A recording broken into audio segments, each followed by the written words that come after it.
Hi everyone. Me and Baldman or Brett, we're here Well, again.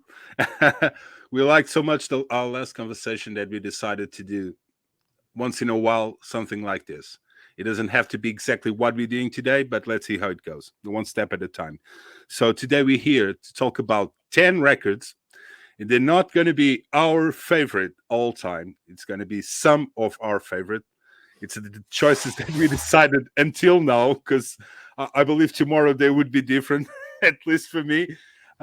So we're going to talk about 10 records whose beginnings, intros, or first tracks start like hit the spot like 10 on 10. So, Brett, or sorry, Bowman, go ahead. so, ladies and gentlemen, welcome back to the BrumaN experience. Once again, sharing the space on the internet waves. And as Bruno said, today we are talking about album openers. I'd say top 10 album openers, but that's like asking me to pick between which of my dogs are my favorite. That's just not possible. They will change. So today we're talking 10 of our favorite album openers. If you followed my channel, you know I like a wild card pick, so it's technically going to be 11. So I'm gonna throw a wild card in between that 6 and 5 pick. I'm gonna throw like the day of wrong, something that might not completely belong with some of these, and something that I love. So I'm sure Bruno will do the same. So technically, you're probably going to get 11 from us. And then we've got a list from a longtime viewer as well. We'll talk about it at the end. But what we want to know is, do you like this kind of content from the two of us? You want us to see it? Do you want to see us do more of this, shorter videos, talking about records and stuff that we love? And we also want to know what you think. Let us know what some of your favorite opening tracks to an album are. Yep. So, Bruno, my brother, It's what me. was your criteria?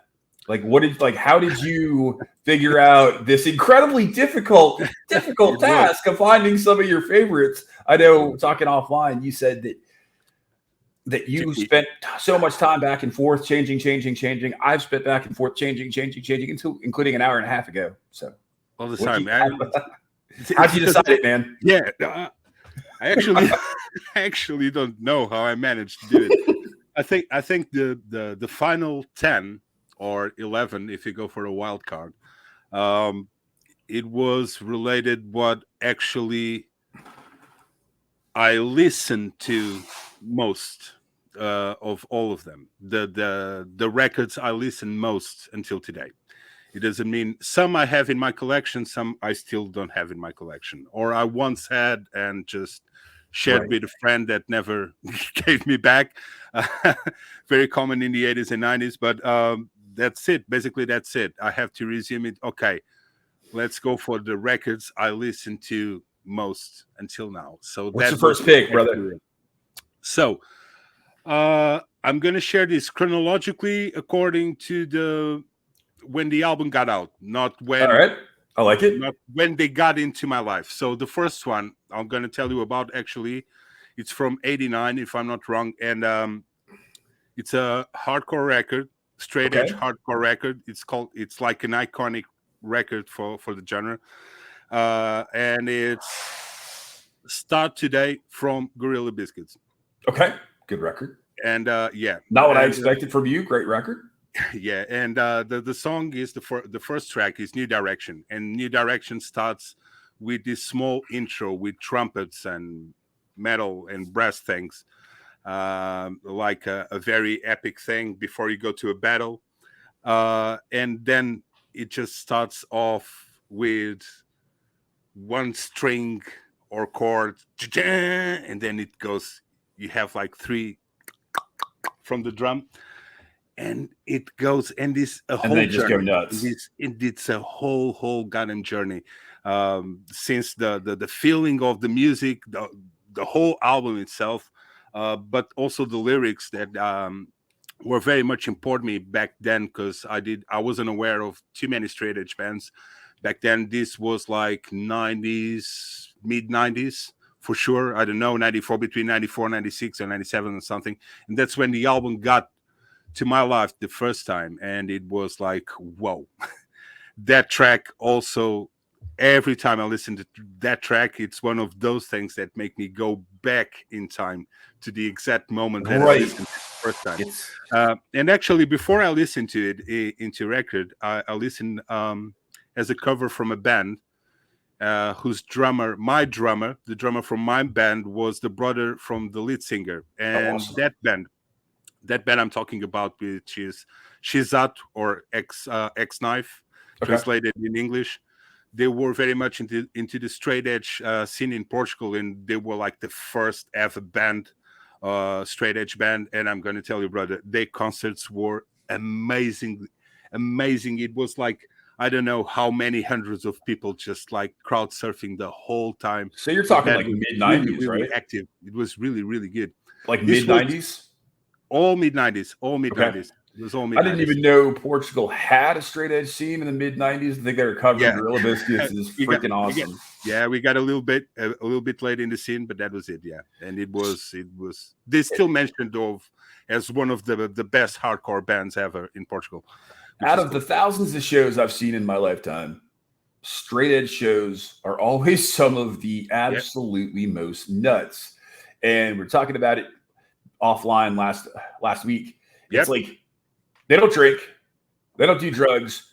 They just go to shows and beat the ever living crap out of each other in these mosh pits. They are some of the most nasty, gnarly mosh pits I've ever been involved in. And at this point, I definitely pull a Brian Posehn and I just stand in the back and try not to get hit because they're nuts. Even today, like straight edge pits are insane. They're just too fucking healthy. That's the problem. Hey, at least they heal faster after they get messed up in the pit, right? Oh, it was so amazing. It was so chaotic at the same time, but there was no sense of danger, to be honest with you. But that's it. That was my first pick. It's a good pick, man. It's a good pick. Let's go for yours. All right. What was my criteria to start this list? First, it was the opening track has to elevate the record. Like it has to be when a show's an opener, like the record itself has to be amazing, but the opening track has to elevate that record. And then it started coming down to, well, there's so many amazing opening tracks that I love that have touched me on a personal level. Which ones do I listen to the most when I'm reaching for certain things? And my buddy suggested we do rock stuff later. So I pulled some of the rock stuff out, and there's a couple in there that are less metal and more rock, but it's definitely going to be on the heavier side today. And the first track I've got on my list that we're opening with is a heavy one, coming out of 2004 out of Norfolk, Virginia. The band Arsis, technical melodic death metal monsters. James Malone, the guitar player vocalist, was actually a guitar player at Berkeley until he got bored and just couldn't do it anymore.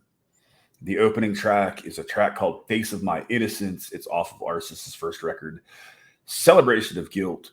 And it is just a melodic, technical death metal masterpiece. It kicks you in the face to open it up with this big arpeggio-laden opener, and it's ferocious, but in the pre-chorus and the chorus, it slows down. It has these beautiful melodic death metal soundscapes, almost orchestral in some ways, and then it kicks back into your teeth with the aggression and the brutality. And it's one that just opens that record that is chock full of technical death metal and melodic death metal masterpieces.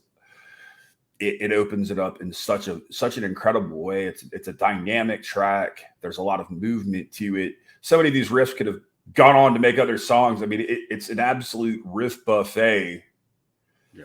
And I love it to death. I got a chance to purchase my first copy of it from them live, and it was so watching them pull it off on stage, it was just Wow. Did you know them before when I you? didn't until they came to Richmond and played a show at the Canal, or it was Alley Cats, and I saw them Okay. for the first. I was just like, my goodness, these guys are insane. It was cool. And do you, I sold. It really was. do you Their cover many years later, their cover of Sunglasses at Night is hilarious. kind of do you include it in your criteria to choose these records? Like the first 10-20 seconds of the track are like very crucial to sell you out straight away. I think with any opening track for me, like it doesn't necessarily have to be a sense of direct immediacy, like within the first few seconds, but the opener has to be really strong, and it has to grasp me as a track, and it has to get me, and like it has to open the rest of a fantastic album really, really well. I feel like if an opener is really good, it sets the stage. It's For like the rest, yeah, it's like an amazing appetizer to a 5-course meal. Like it gets you it gets yeah, you ready and starts you on that right journey to the rest of what's going to be an incredible listening experience. that's a good comparison. I really like that. That's really good. I was saying like as much as a good book or a good movie, but that's much better. It really puts you. It makes you hungry for the rest of the Right. record. It makes you want to Yeah, digest and consume the rest of that record. And I feel like a good meal crafted from start to finish, if you go to a fine dining restaurant and you have like a tasting menu, like it just it continues to transport you from one place to another. And I think that a great record is similar. Like you're digesting these amazing bits of art. yeah, totally agreed, brother. That's it. So I totally agree what's your number 9, my friend?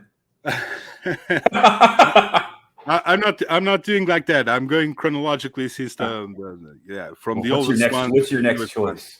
So my next choice, it probably was my first turning point that got me into this thing of music and becoming like addicted to it. I was already an addicted when I listened to this, but this just really turned the page. And we already talked about it. I don't know if it was offline or online. I can't remember because we talked so much last time.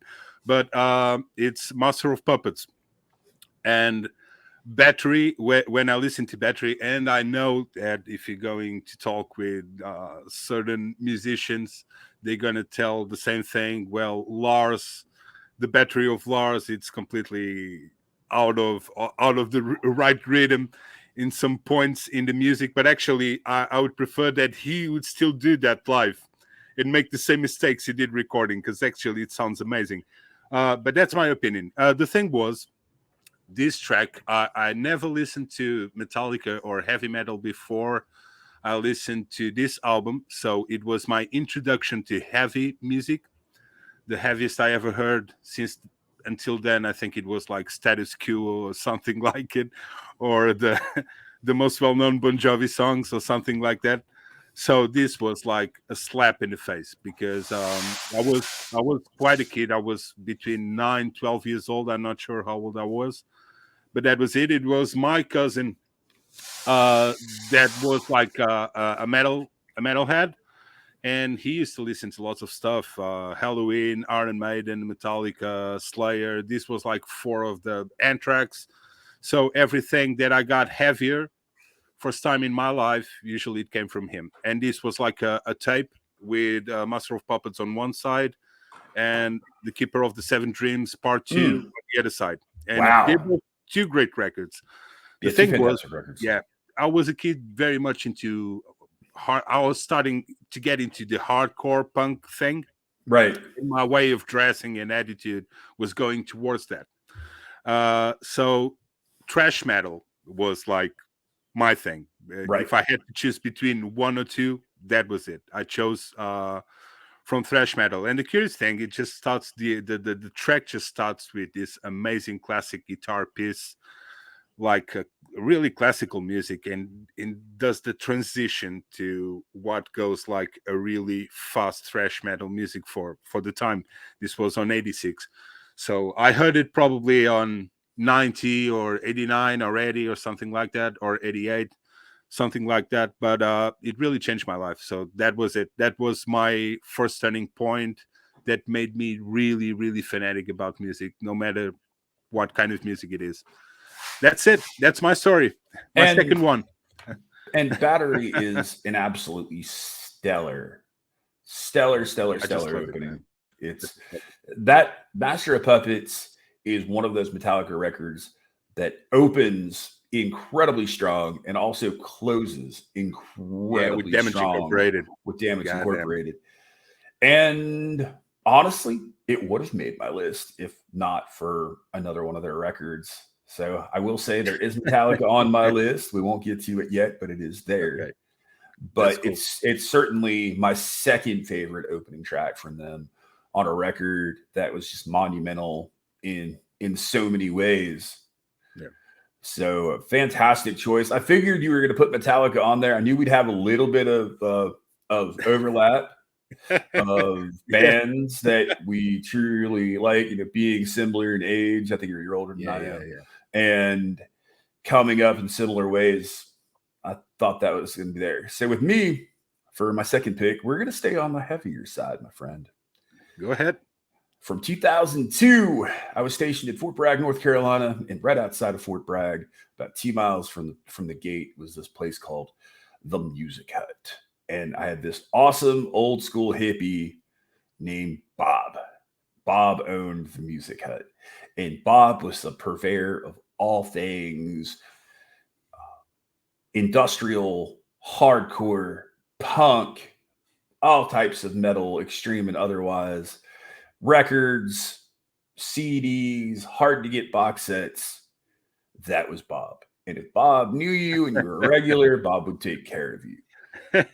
So my buddy Roland and I, we made at least 2 stops a month at the Music Hut every pay period. We get paid every 2 weeks, so we were at the Music Hut every 2 weeks getting records.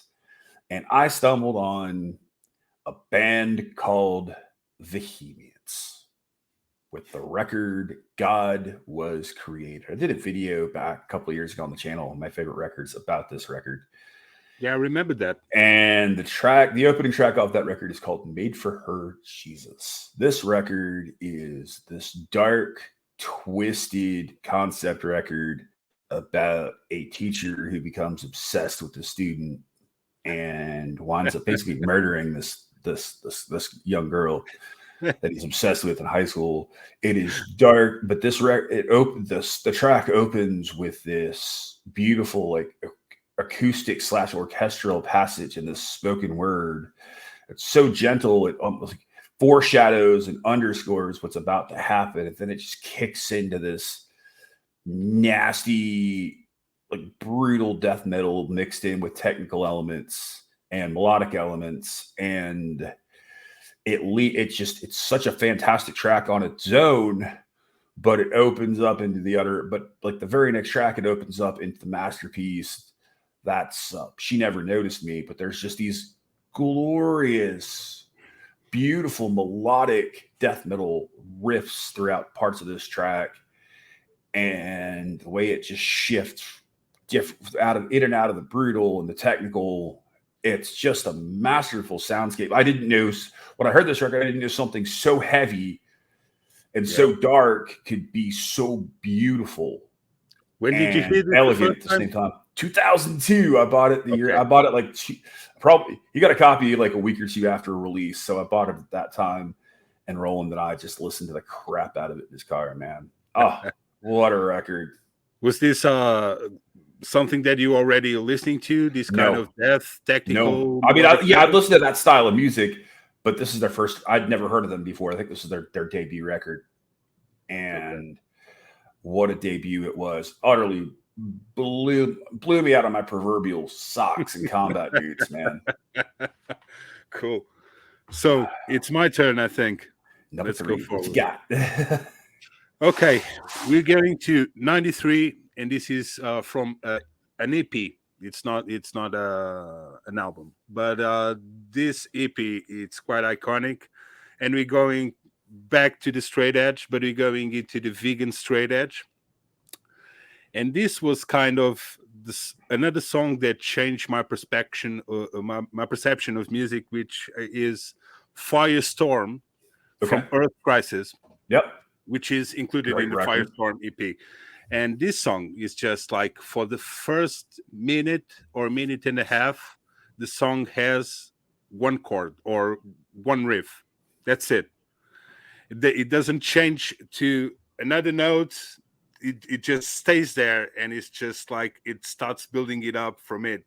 Chan chan, chan chan, chan, and it goes. And it's this during a long time. We just drum breaks and everything and feedbacks from the second guitar and just going along. And when the music it explodes, you're just already into it Oh too yeah. much to just quit from there. That And it's track like, opens that EP so yeah, well, man. yeah, it's and I just knew this a few years ago because I always thought the lyric was kind of I don't know, a chaotic thing or salvation of the humanity by killing Right. everyone with a firestorm, but actually I just saw this documentary like I don't know a few months ago or 1 year the most, and they were saying that the lyrics is about killing drug dealers.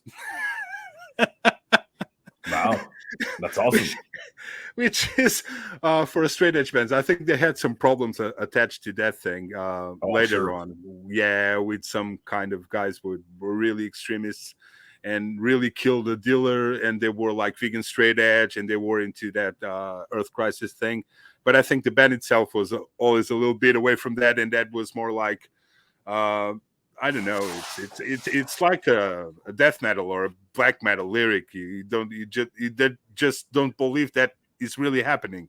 You have to go along within the Right. line and accept it more like Yeah, some people take yeah, that a little too literal. yeah, I mean, a little bit. now, a little granted, they're vegan straight edge. They don't eat bacon. If I didn't eat bacon, I'd be pretty pissed off too. I'm telling you, people, eat your bacon. You won't be pissed off and want to kill drug dealers. They're just too fucking healthy. That's the problem. Then they get mad by everything, but about everything. So let's go for your third choice. I believe it's going to be better. Oh man, I'm tripping you up. You can't even speak. I love it. So, also from 1993, and man, did I fight over this spot. About an hour and a half ago, I had Dirt by Alice in Chains. I had 10 Bones there. However, I pulled it out. I had to go with. It's still from Seattle. I had to go with something I listened to a little bit more than the Dirt record, which is crazy to say, especially considering that some people have had such a love-hate relationship with this band. But truly, I adore them, and I adore this record, and I think it opens up so incredibly strong. And that record is the band is Candlebox. The track is "Don't You," and it comes off of their self-titled record in 1993. Yeah. And there's so many goddamn amazing tracks on that record. That record is really good. Great. Yeah, track. It's just we heard it like a few weeks ago. Right. You go back to it and you're like, oh my goodness. It's really good. Did you start listening to those tracks and go, man, I forgot how good those were? Oh gosh, it's. I think I like it even more than I used to. Right. That it's like it aged so well. I couldn't believe it. The mix on it's really, really good. Even now, the vocals on it are so super strong. The lyrics are really powerful on a lot of those tracks. And it's one that just like "Don't You" with that opening riff opens so strong. It's angry, it's aggressive. Yeah. It has those bluesy notes. It has a lot of what you were hearing from that Seattle scene where they were from at the time. And I know that when I mentioned it, I know what the tracks that follow it are. Like you've got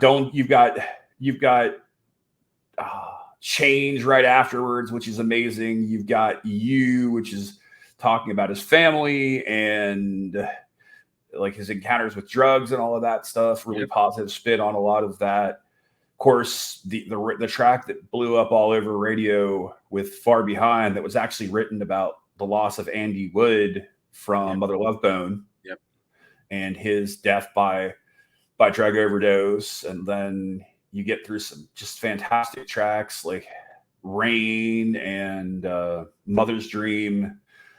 And then the end of it, the last track on that record, He Calls Home, when I was homeless, man, and it was written about a homeless guy that he knew that just, but when I remember using that track, like just to keep going, like it's gonna get better. Yeah. I'm not gonna be in this situation forever. So that track opens up a record that is just so utterly stellar. And if you know, people used to have such strong opinions on it, but like if you haven't listened to it in a while, I highly recommend people to just sit down with it, spend the 45 or 50 minutes, because it truly is such a stellar recording.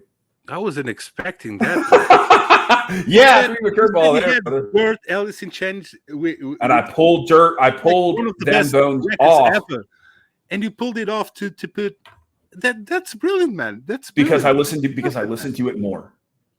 Only because I listened to it more. I love Dirt to death. Well. Yeah, Dirt's a record that helped grow me as a fan and a musician and as a bass player at the time. But it's like, who knows? I might listen to Dirt more tomorrow. But yeah, Candlebox is a record that not a lot of people mention, and I think it deserved to be on here. They were totally put aside because of the other four guys, which were every one of each band, whether you like them or not, they were really, really good. That was the thing.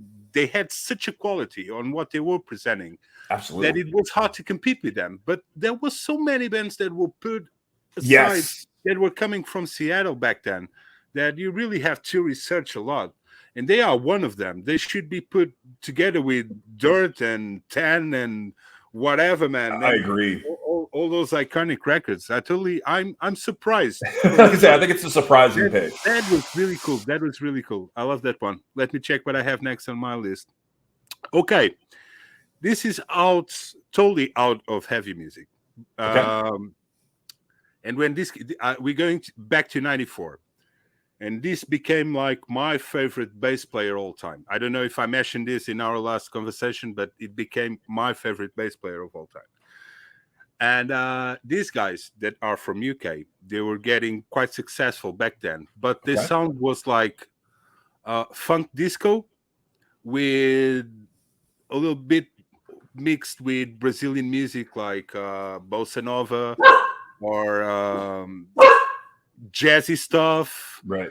So it was like this really rich, well-played music that I wasn't listening at all back then. I was listening to hardcore. I was really into hardcore scene. I was dressing the largest clothes I could get. That's what I was wearing, Right. And then they came this album of Jamiroquai. Oh God, what a great choice! Right. What a fantastic choice. Yeah, The Return of the Space Cowboy. Which starts kind of, it has this introduction, like this funk introduction, but mellow thing that kind of, it's really spatial in terms of the keyboards, what the guy was doing. And then when it starts, that introduction, it lasts like, I don't know if a minute or something, the music, it's like 8 minutes. And then when it starts with a bass with a little bit of distortion on it. Mm-hmm. And it kind of reminds, and when you go to funk music from the 70s and you have that kind of bass with just a slightly bit of distortion over it, it gets really badass. And that was maybe the first badass thing I ever heard in my life, that it wasn't like heavy music. It didn't come from Metallica or Iron Maiden or Motorhead or Sex Pistols or whatever. It was this kind of jazzy, funky band that really got me into it because of the bass player. But they're really good. I still listen to them. And they blew up in the US about that time, man. Yeah, they started making it all over the 90s radio. Yeah. And I think at some point I'm gonna have to sit down with you. We're just gonna have to do one of the 90s because there's so many. Because I could pick an entire opening tracks record of just records out of the 90s. But I was a teenager during the 90s, so that Jamiroquai record, my favorite records come from. It's hard to beat that. Oh, absolutely. I'm the same way. That Jamiroquai record is such a different pick, and I think it's a record that, again, people, if you haven't heard that record, sit It's down really with good. it. Sit down with it. It takes you on a journey. It's such a stellar Yeah.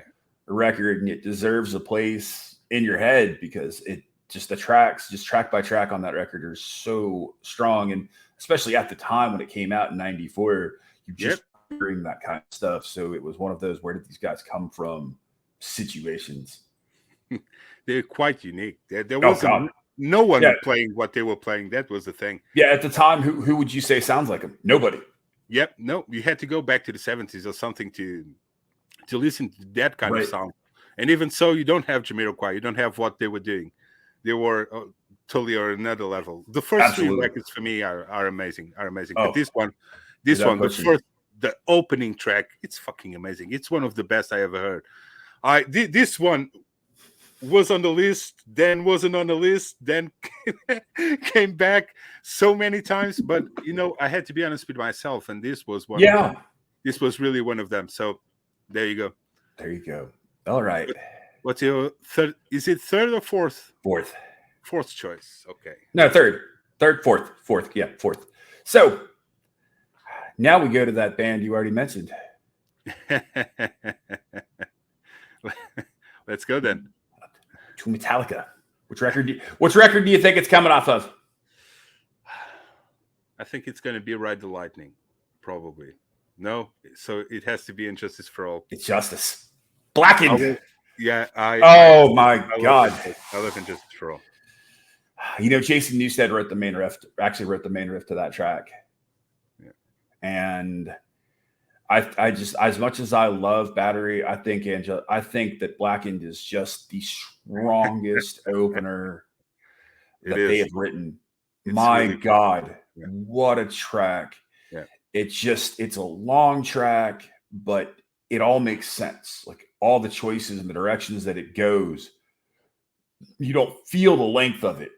It's heavy, it's dynamic, it's aggressive, it's pissed off. I totally agree with you.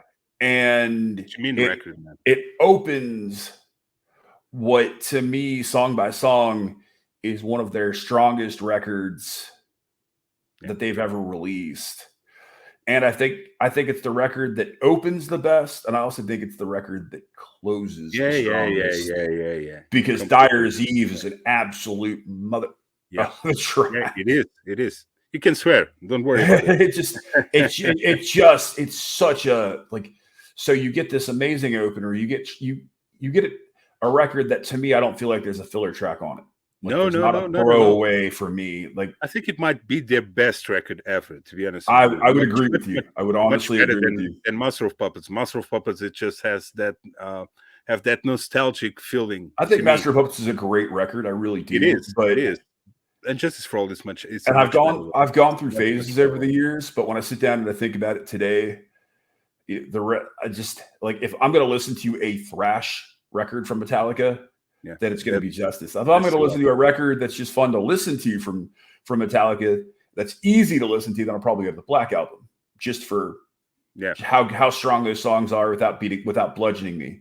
But Justice is it's such a fantastic record, and it takes I couldn't see you opening that record without something that strong because the rest of the material on that record is so strong. The only time I watched them live, they opened with Blackened, so it was quite cool because it went pretty well. And the guys, whatever you think of Metallica, that's the thing. They have 4 of the or 5 of the best metal records ever, whether you want to consider them trash metal or anything else. That's the truth. And from that, we have lots and lots of great music nowadays that is so different from what they did. But if those records didn't exist, I can't imagine where we were. And I don't know if metal would have broken into the mainstream and stayed in the mainstream as long as it has without the Black Album coming out after that and really paving the way, especially in the 90s when the hair metal thing was starting to die and some metal was going underground. Bands a lot of other bands, Megadeth, Exodus, and others followed that trend, if you will, and And they wrote did the more follow. alternative like records after that. Yeah. And I think as far as Megadeth goes, I think we got one of, well, at least one of my personal favorite Megadeth Oh, records that with well, Euthanasia. really? You like Oh, Euthanasia? I love Euthanasia. I love it. I really do love that record. It didn't. Now it did. It didn't make my top 10, but I think. But that record, as far as listenability and well-crafted songs and catchiness and hooks, is an No, that utterly I agree with you. Yeah, stellar record. that I agree with you. Yeah, I was And listening to a lot of different things when right, it came out, so but I don't that know if might that have been a record. reason why I still don't like that much that record. But I don't I know if totally that agree with record. you. I don't know if it would have been written if the Black Album hadn't come out, Yeah, and that trend of these heavier bands writing a bit less thrashy yeah, would have started. So just like I don't know if Cryptic Writing would have come yeah, out if yeah. I feel like it opened up and you started getting bands that you wouldn't have heard on the radio. So I don't know if some of that stuff would have occurred Yeah. if I, they I wouldn't have agree had the with you. Justice experience and they go, let's write something softer. So I think Justice really paved the way for a lot of stuff afterwards.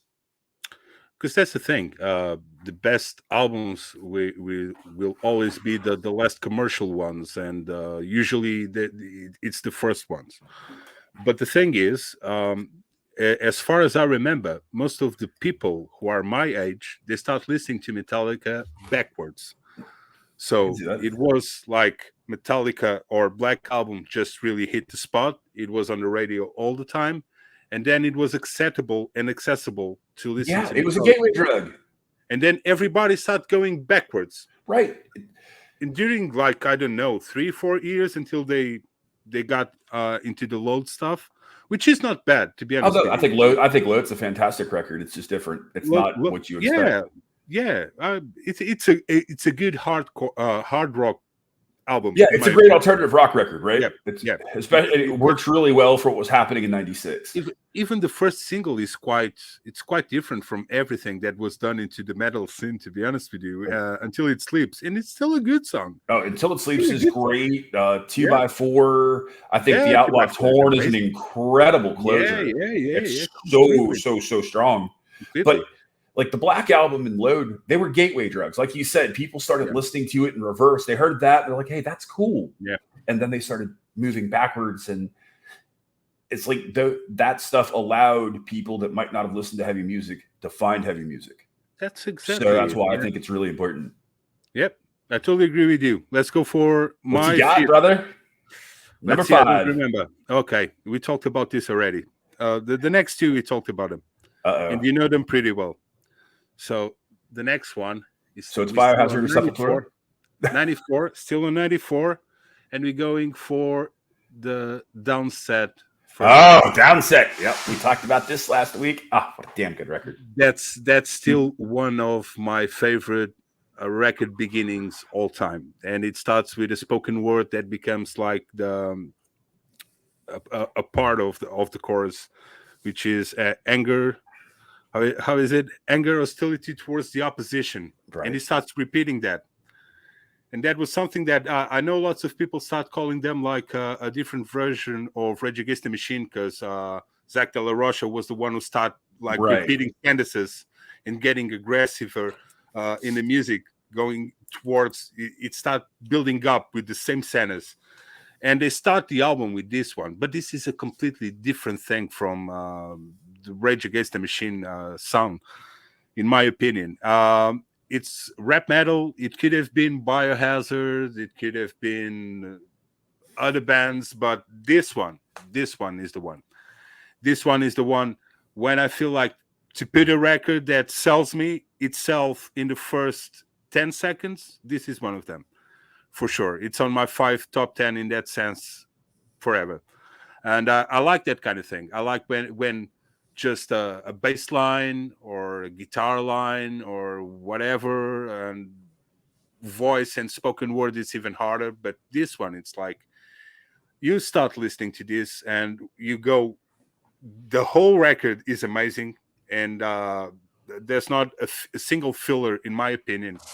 Oh, yeah. It's every song, it's brilliant. It has this kind of I think it's a little bit different than what Rage Against the Machine were doing it in terms of riffs. Because if you take out the rap thing on Rage Against the Machine, the riffs could be Led Zeppelin riffs. That's the thing, and the guy admitted already that his riffs are quite similar to Jimmy Page's. No one notices, but they are. And these guys go towards more like a Pantera kind of building up riffs. Then they have the rap over it, Right. and it's amazing. And the lyrics inside are just pretty amazing, man. They're from LA, not from Brooklyn, like Biohazard and most of the bands that come with this kind of sound. Usually they come Yeah. from New York, but yeah, these guys were from LA, and They definitely came swinging though. This was like that record album's that's just such a great opening track. It just opens the record, and you just get assaulted right off the bat with that one. They don't screw around with the big introduction into the track. You get a couple of riffs and they start just wailing on you, and it lets you know, hey, this record is going to kick your ass. Just like, it's only going to get worse from here, listener. You're only going to get your ass beat even more. Great riffs, fantastic vocals, really powerful lyrics, really representative of that, of that almost metalcore-ish style before metalcore became metalcore. Yeah, yep. And Completely. Just a great record, man. It's definitely one that I love to death. And like you're talking about with Candlebox, this is a record that I just recently went back to for the first time, and more and longer than I should have, to be honest. And I'm just going back to it. I'm like, damn, I remember when this record came out. God, this is a freaking great record. It was, man. This was this changed me so much in lots of ways. What a fantastic record. All All right. Number 5, the break in before the wild card. So I went back and forth with this one, to be honest. Same band, multiple different records, but 1997. Okay. 1997. American band, or correction, 97, 98. From Florida. Kind of that power metal meets thrash. A band called Iced Earth. Okay, cool. And the opening track on the Something Wicked This Way Comes album, track entitled Burning Times. And this is one of those tracks that it's not pretentious. There's no notions.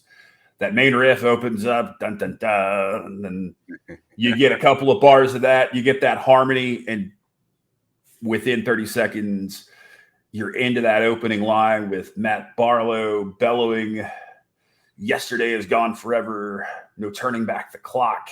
Completely just into it. Record, into it. And then such a strong chorus. And then track 2 is a friggin' ballad. The track 2 is a ballad with melancholy.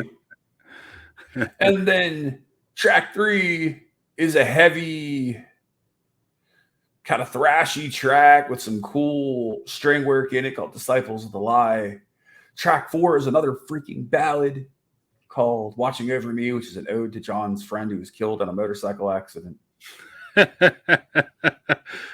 another ballad. And then you get another thrashy, nasty track in Standalone, which is just strong, big chorus, ballsy, punchy riffs. And then it hits you with another freaking ballad. Yeah, you know what? With you never remember the record like that. You never remember that the record is quite balanced between heavy ballad. You're totally right. You get bounced back and forth. It is, man. That's brilliant. Yeah. And then, the back half, you get amazing tracks like that the slow burn of Reaping Stone and Blessed Are You, the instrumental with 1776. And then, of course, you get the Something Wicked trilogy, which is like 30 minutes long, and the rest of the record. It's such a strong record, and Burning Times opens it up That's a great so choice. well. It just prepares you for the rest. And like I could have gone Dark Saga, but I think that as an opener, I think that Something It's Wicked fun. is stronger. I thought about going.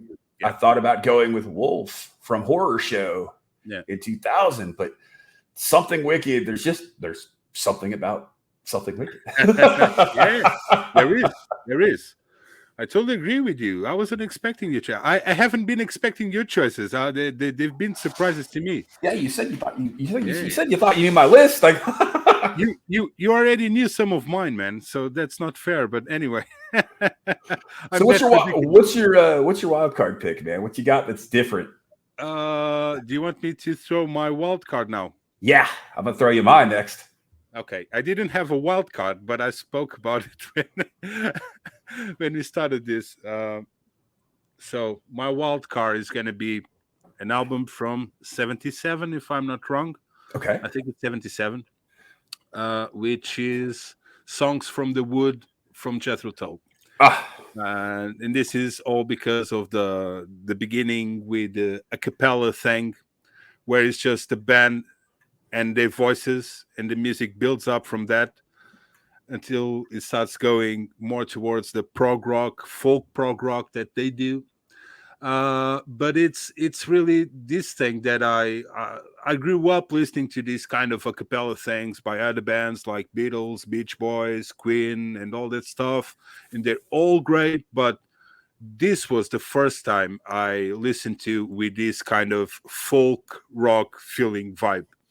And there's a Portuguese band which I really love, which is they're Solon, yeah. Sullen, and the second record they already have a third one, but the second record kind of starts with the same vibe, and I think that's why I love that second record more than anyone else. But I still have to listen better to the third one, which is really good.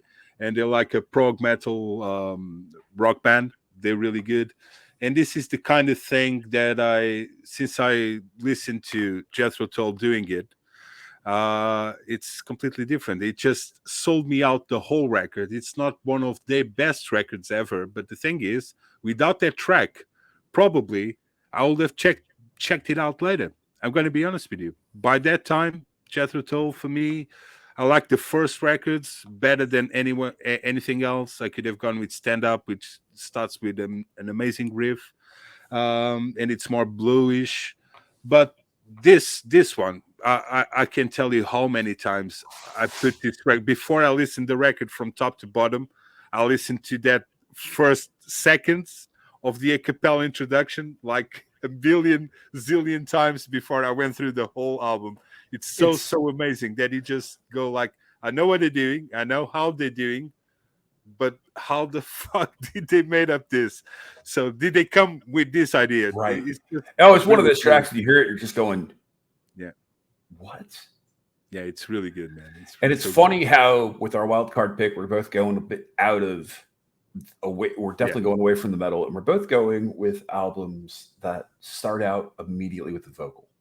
Yep. And then Really? Okay. I'm curious. You're gonna have to say yours then. Let's go for your wild pick. 1985. Oh, cool. Guys from the UK, actually. Okay. This record was massive. Absolutely humongous. Genre defying. Blew up multiple videos on MTV. Blew up all over the place. Just took this band and put them into the freaking universe, just way up out of the world, man. I'm curious. And an opening track that just makes you want to shout and let it all out. And okay, these are the things that I can do without. Record. That's a very good record. Tears for Fears. Gosh. Yeah. Songs from the Big Chair. It's so good. That gigantic opening track and shout. I'm sure Gabriela Correa will give me some points for putting that one on. They came back last year. Yeah. Yeah, they did. They released a new record last year. And I'm just talking about this because they were like in in a TV show, Mhm. and they played one of the new songs, and Mhm. then the other song they played was "Everybody Wants to Rule the World," and that's when everything came back to me. And the first thing I thought was, this track is still so fucking It's good, man. still so goddamn good. Like Gosh, man, it's that amazing. I totally record, agree with you. That's a that really, record really, is really great track. so super strong. And it, it created hit after hit off that record, single after single, millions and millions of records Yeah, sold, concerts all over the bloody world. And it opens. I mean, the opening track is 6 minutes and 32 seconds long. It's a long track for an opener, especially back in 1985 yes, when it was all being recorded on reel to reel. yeah, But and especially for a pop man, band. oh, Yeah, for a pop band, for a band doing that the thing had back then. decent success before, but they dropped this record, and suddenly that the shoegazing band is gone, and that you have this big, almost like bombastic, almost American style Yeah, totally. record. And these guys that just wanted to write and record are suddenly thrust into playing live shows and doing stuff on MTV and touring Yeah, all over the world. And let's be honest, it made their living yeah, off of the strength of this record. And a little bit more you than they're know, living. They yeah, might still live on royalties from it. yeah. And you look at the tracks that are on this record. I mean, They're amazing. the I totally singles, agree with just you. like the first three, Shout, The Working Hour, and Everybody Wants to Rule the World, all massive singles. Yeah, And then, of course, you've also got Head Over Heels as well. Like the record, track by track, they did a live on Spotify. It's up. You can find it on YouTube. They did a live for Spotify, a live concert a few years ago, where they just performed it in studio for a bunch of super fans. And they sound so good live, even to this day. But it's just such an incredible record. I was 5 years old when it came out. My dad was a big fan of like geeky sci-fi movies and whatnot, being an engineer, and it was on the soundtrack to the Val Kilmer movie Real Genius. oh yeah, Yeah, man. I didn't remember that. Yeah, Yeah, with the yeah, very like we're all they're all the super geniuses in school trying to yeah. build the laser. It's That kind of, it closes the movie. Everybody Wants to Rule the World closes that yeah, record or closes that movie. So, but just a strong record, and that track, of course, has been covered. It's been covered by Disturbed. It's been covered by other everyone. metal bands over the years. So that's my wild card, man. It's a big record, but it's an amazing record that I still go back to so frequently. Man, that's a great choice. I really wasn't expecting that. That was really, really amazing, man. Great, great choice. I love that record. So I'm going for my sixth choice without the wild card. Okay. What do you got?